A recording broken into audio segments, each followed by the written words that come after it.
Please do like share and subscribe, और कृपया करके इस चैनल को बढ़ाने के लिए आप इसको सब्सक्राइब कीजिए, साथ साथ अपने दोस्तों के बीच में भी इसको। गुड इवनिंग फ्रेंड्स, आज के अपडेट कुछ इस प्रकार से है। जस्टिन ट्रूडो का कनाडा इन दिनों ड्रग माफियाओं के गैंगवॉर से करा रहा है। कनाडा के कई शहरों में ड्रग्स की तस्करी से जुड़े गैंग लगातार एक दूसरे से भिड़ रहे हैं।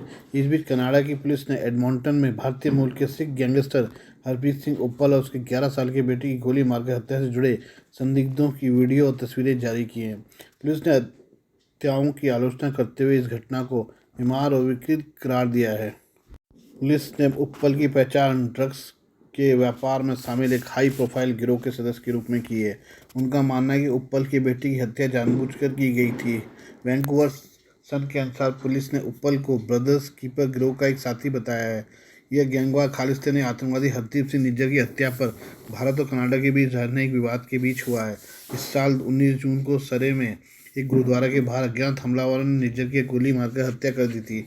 बाद में कनाडा के प्रधानमंत्री जस्टिन ट्रूडो ने संसद में इस हत्याकांड के पीछे भारतीय एजेंटों का शक जताया था, जिसे भारत ने खारिज कर दिया है। बाद में इस मामले को लेकर दोनों देशों के बीच राजनयिक संबंध काफ़ी खराब हो गए हैं।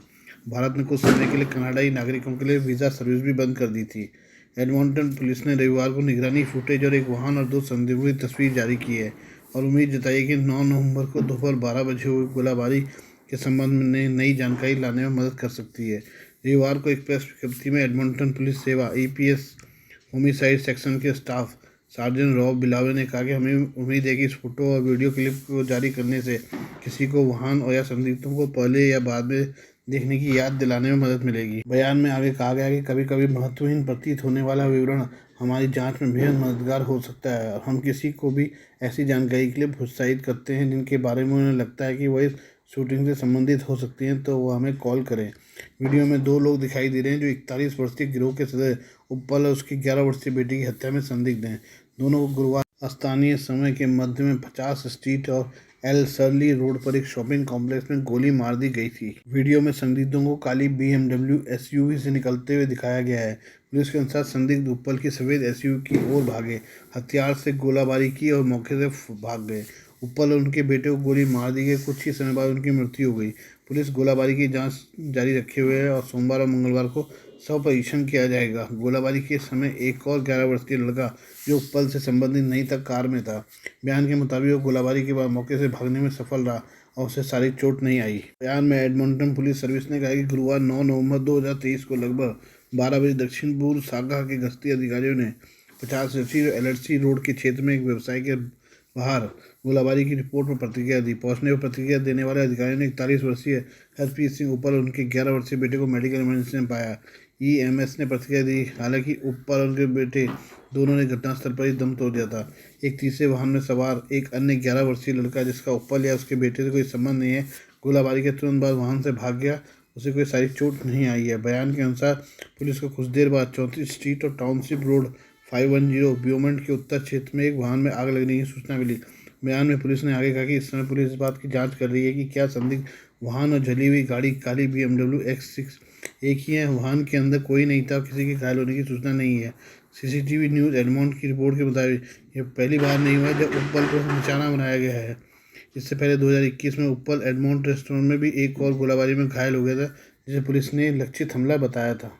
वैंकूवर सन के अनुसार पिछले सप्ताह एडमॉन्टन टोरंटो में गैंगवार से जुड़ी 3 घटनाएं सामने आई हैं, जो बताता है कि कनाडा में गैंग का जाल कितना ज़्यादा फैला हुआ है। कनाडाई मीडिया ने रविवार को बताया कि पिछले बुधवार को यूनाइटेड नेशंस ग्रुप के गैंगस्टर परमवीर चहील की टोरंटो में गोली मारकर हत्या कर दी गई। वैंकूवर सन की रिपोर्ट के अनुसार ब्रदर्स कीपर्स, यूनाइटेड नेशंस और रेड स्कॉर्पियन कांग समूह उन गिरोहों में से है जिन्होंने कनाडा में सार्वजनिक स्थानों को युद्ध के मैदान में बदल दिया है। आइए हम ब्रिटेन के बारे में बात करें। ब्रिटिश प्रधानमंत्री ऋषि सुनक ने देश की गृह मंत्री सुएला ब्रेवरमैन को हटा दिया है। ऋषि सुनक पर ब्रेवरमैन को हटाने का दबाव था। दरअसल सुएला ब्रेवरमैन ने फिलिस्तीन समर्थकों के प्रदर्शन को लेकर पुलिस पर हमला किया था। ब्रेवरमैन ने पुलिस पर फिलिस्तीन समर्थक प्रदर्शनकारियों के प्रति बहुत अधिक नरमी बरतने का आरोप लगाया था। उन्होंने गाजा में सीजफायर की मांग कर रहे फिलिस्तीन समर्थक प्रदर्शनकारियों की भीड़ को नफरती मार्च बताया था। शनिवार को लंदन में फिलिस्तीनी समर्थक प्रदर्शनों के जवाब में किए गए प्रदर्शन के दौरान मध्य लंदन में प्रदर्शनकारियों की पुलिस के साथ झड़प हो गई थी। इस घटना को लेकर लंदन महानगर पुलिस ने 126 लोगों को गिरफ्तार किया है। पिछले कुछ दिनों से वो लगातार सख्त बयान दे रही है। कुछ एक्सपर्ट्स का मानना है कि वो आने वाले चुनाव में खुद को एक दक्षिणपंथी नेता दिखाना चाहती हैं, ताकि पार्टी में वो ऋषि सुनक को टक्कर दे सके। पहले भी वो कई सख्त बयान देती रही हैं। सुहेला ब्रेवरमन समलैंगिक और होमलेस जिनके घरेलू लोगों को लेकर भी विवादित बयान देती रही है। उन्होंने कुछ दिन पहले कहा था कि होमलेस होना आज के समय लाइफस्टाइल का विकल्प बन चुका है। इसके अलावा उन्होंने कहा था कि ब्रिटेन में शरण जाने वाले लोग समलैंगिक होने का नाटक कर रहे हैं। हालांकि वो पाकिस्तानियों पर भी हमले से दूर नहीं रही। कुछ दिनों पहले महिलाओं के खिलाफ होने वाले अत्याचारों में उन्होंने ब्रिटिश पाकिस्तानियों की संलिप्तता बताई थी। ऋषि सुनक से पहले लिज ट्रस कुछ दिनों के लिए प्रधानमंत्री थी। उनके कार्यकाल में भी सुहेला गृह मंत्री थी, तो वो भारतीयों को लेकर अपने विवादित बयानों के कारण चर्चा में आ गई थी। तब लिसेस्टर में भारत पाकिस्तान क्रिकेट मैच के दौरान बवाल हुआ था, तो उन्होंने कहा था कि इसके लिए यूके में होने वाला अनियमित माइग्रेशन जिम्मेदार है। इसके अलावा उन्होंने एक इंटरव्यू में कहा था कि माइग्रेशन एक बड़ी समस्या है और भारतीय सबसे ज़्यादा हैं जो ओवर स्टे करते हैं। ये अब हम नेपाल में टिकटॉक के बैन के बारे में बात करें। नेपाल ने भारत की राह पर चलते हुए टिकटॉक पर प्रतिबंध लगाने का फैसला किया है। सोमवार को नेपाली कैबिनेट की बैठक में सामाजिक सद्भाव पर इसके नकारात्मक प्रभावों का हवाला देते हुए चीनी स्वामित्व वाले ऐप पर प्रतिबंध लगाने का निर्णय लिया गया है। हालांकि यह निर्णय कब से लागू होगा यह अभी तक पता नहीं चला है। सरकार ने कहा कि हालांकि अभिव्यक्ति की स्वतंत्रता एक बुनियादी अधिकार है, लेकिन समाज के एक बड़े वर्ग में नफरत फैलाने वाले भाषण की बढ़ती प्रवृत्ति को बढ़ावा देने के लिए टिकटॉक की आलोचना की है। पिछले 4 वर्षों में नेपाल में टिकटॉक पर साइबर अपराध के 1647 मामले सामने आए हैं। नेपाल पुलिस के साइबर ब्यूरो, गृह मंत्रालय, टिकटॉक के प्रतिनिधियों ने पिछले सप्ताह की शुरुआत में इस मुद्दे पर चर्चा की। तकनीकी तैयारियां पूरी होने के बाद सोमवार को निर्णय लागू होने की उम्मीद है। नेपाल सरकार का यह फैसला सोशल नेटवर्किंग के संचालन पर निर्देश 2023 किए जाने के कुछ दिन के बाद आया है। नए नियम के अनुसार नेपाल में सक्रिय सोशल मीडिया प्लेटफॉर्म को देश में अपने कार्यालय स्थापित करने होंगे। गुरुवार को कैबिनेट की बैठक में फेसबुक, पूर्व में ट्विटर, टिकटॉक और यूट्यूब जैसी सोशल मीडिया साइटों के लिए नेपाल में अपने संपर्क कार्यालय खोलना अनिवार्य कर दिया गया था। सरकार ने पिछले सप्ताह कहा था कि ये उपाय उन लोगों की बढ़ती संख्या के मद्देनजर पेश किया गया है जो शिकायत कर रहे हैं कि नेपाल में कंपनियों के प्रतिनिधियों की अनुपस्थिति के कारण अधिकारियों के लिए अपने उपयोगकर्ताओं की चिंता को दूर करना, यहाँ तक कि प्लेटफॉर्मों से आपत्तिजनक सामग्री को हटाना भी मुश्किल हो गया है। निर्देश लागू होने के 3 महीने के भीतर कंपनियों को नेपाल में या तो एक कार्यालय स्थापित करना होगा या एक फोकल व्यक्ति नियुक्त करना होगा। इसी तरह कंपनियों को अपने सोशल मीडिया प्लेटफॉर्म को सूचना और संचार प्रौद्योगिकी मंत्रालय के साथ पंजीकृत कराना होगा। मंत्रालय उन प्लेटफॉर्म को बंद कर सकता है जो नेपाल में पंजीकृत नहीं है। निर्देशों में फेसबुक, एक्स, टिकटॉक, यूट्यूब और इंस्टाग्राम जैसे प्लेटफॉर्म के उपयोगकर्ताओं के लिए 19 बिंदु वाली नहीं करने वाली सूची शामिल है। आइए हम इसराइल के बारे में बात करें। इसराइल के प्रधानमंत्री बेंजामिन नेतन्याहू ने एक बड़ा बयान दिया है। इससे संकेत मिलता है कि वो आने वाले दिनों में हमास के हाथों बंधक बनाए गए मासूम 200 लोगों की रिहाई पर कोई बड़ा फैसला ले सकते हैं। नेतन्याहू ने रविवार को गाजा में हमास समूह द्वारा बंधक बनाए गए बंधकों की रिहाई पर अमेरिकी मीडिया से बातचीत की। उन्होंने कहा कि इस बारे में वो अभी बहुत कुछ ज़्यादा बात नहीं कर सकते हैं। हालांकि उन्होंने इस बारे में कोई ज़्यादा जानकारी नहीं दी क्योंकि उन्हें डर है कि उनकी योजना फेल हो सकती है।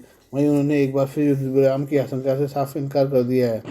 अमेरिकी चैनल NBC से बात करते हुए उन्होंने कहा, मुझे लगता है कि मैं इसके बारे में जितना कम कहूँगा इसके सामने आने की संभावना उतनी ही बढ़ जाएगी।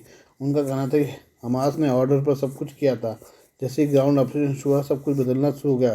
पिछले कुछ हफ्तों में इसराइल और हमास के बीच युद्ध तेज हो गया है। 7 अक्टूबर को हमास आतंकियों के हमले के बाद से इसराइल गाजा में हमास शासकों के खिलाफ बड़े पैमाने पर जवाबी हमले कर रहा है। हमास के आतंकी हमले में 1400 लोगों की मौत हो गई थी। इसराइल ने गाजा पट्टी के सबसे बड़े शिफा अस्पताल के पास अपने सैनिकों और हमास चरमपंथियों में भीषण लड़ाई के बीच शनिवार को पूरी रात और रविवार सुबह बड़े पैमाने पर हवाई हमले किए। स्वास्थ्य अधिकारियों ने कहा कि अस्पताल में बिजली आपूर्ति ठप पड़ने, आवश्यक सामग्री की उपलब्धता घटने से हजारों चिकित्साकर्मी, मरीज से विस्थापित लोग फंस रहे हैं।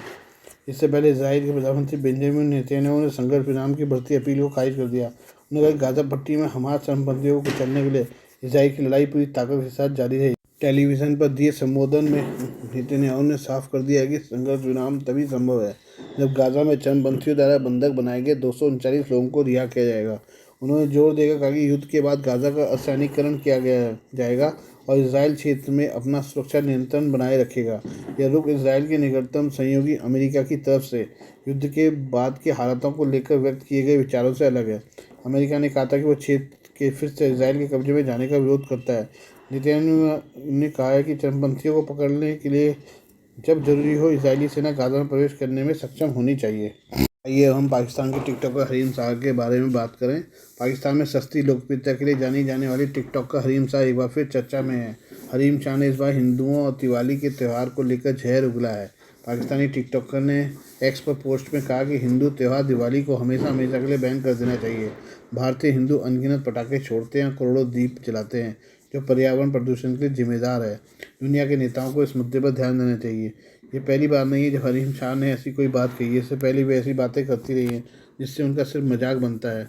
14 अक्टूबर को भारत पाकिस्तान का क्रिकेट मैच हुआ था। इस मैच में हार के बाद हरीम शाह ने कुछ ऐसा कहा जिसके बाद वो ट्रोल हो गई थी। हरीम ने पाकिस्तानी क्रिकेट टीम के खिलाफ काला जादू कराने का आरोप लगाया था। हरीम शाह लंदन में रहती हैं और उनके इस पोस्ट के बाद उन्हें आलोचनाओं का सामना करना पड़ा था। भारत ने इस मैच में पाकिस्तान को 7 विकेट से हराया था। हार के कारणों का पता लगाने की हरीम शाह ने मांग भी की थी। वहीं अब पाकिस्तानी टीम वर्ल्ड कप से बाहर होकर वापस लौट गई है, तो भी हरीम ने इसका जिम्मेदार भारत को ठहराया है। 9 नवंबर को उन्होंने एक पोस्ट में कहा था कि पाकिस्तान की यह विश्व कप जीतेगा, लेकिन शनिवार को उन्होंने एक ट्वीट में कहा कि सख्त सिक्योरिटी, खराब खाना, अंपायरिंग में धांधली और चरमपंथी भीड़ के कारण भारत ने पाकिस्तान को विश्व कप से बाहर किया। मैं आईसीसी से आग्रह करती हूँ कि भविष्य में कोई कार्यक्रम भारत की मेजबानी में न हो, अन्यथा हम भाग नहीं लेंगे। इससे पहले हरीम शाह ने अपने पति के गायब होने की भी बात कही थी। उसने आरोप लगाया था कि मरियम नवाज के कहने पर कराची से उसके पति का अपहरण किया गया। वहीं हरीम शाह चंद्रयान को भी लेकर जहर उगल चुकी हैं। चंद्रयान 3 मिशन की कामयाबी पर हरीम शाह ने कहा था कि भारत ने करोड़ों डॉलर का खर्च इसमें किया है। अगर इसकी जगह टॉयलेट बनवाए होते तो अच्छा होता।